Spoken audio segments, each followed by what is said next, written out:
দেবী সরস্বতী বন্দনায় মাতল আগরতলা বিদ্যাসাগর উচ্চতর মাধ্যমিক বালিকা বিদ্যালয়ের শিক্ষক শিক্ষিকা সহ ছাত্রীরা।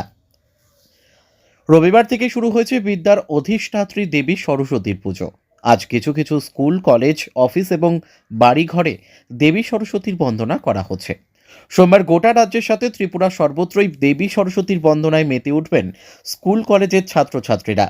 পঞ্জিকা তিথি অনুযায়ী এবছর দুদিন দেবী সরস্বতীর পুজো হবে। রবিবার আগরতলা যোগেন্দ্রনগর স্থিত বিদ্যাসাগর উচ্চতর মাধ্যমিক বালিকা বিদ্যালয়ের শিক্ষক শিক্ষিকা সহ ছাত্রছাত্রীরা দেবী সরস্বতীর বন্দনায় মেতে উঠেছেন।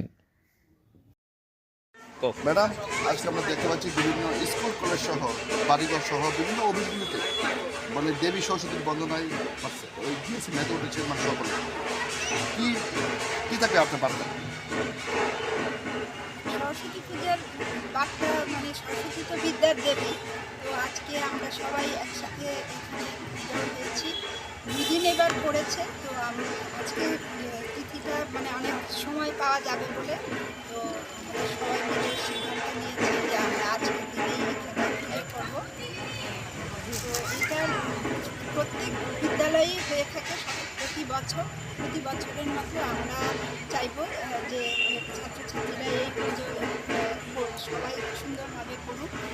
সবার মধ্যে সবাই এটাকে একটা উৎসবের মেজাজে নিয়ে আজকের পুজো যাতে ভালোভাবে শান্তি শৃঙ্খলাভাবে হয় সেটাই আমি চাই। আজকে তো বিদ্যা দেবী ও সরস্বতী পুজো দেখতে পাচ্ছি যে তোমাদের বিদ্যালয়ে সবাই আনন্দেতে মেতে উঠেছে, কি বলবো? চাই যে সকলে যেন আসে আমাদের স্কুল একসাথে থেকে যায়, সবাই যেন আনন্দ মেতে উঠে। তুমি কোন ক্লাসের ছাত্রী? আমি ক্লাস 11। স্কুলের নাম কি?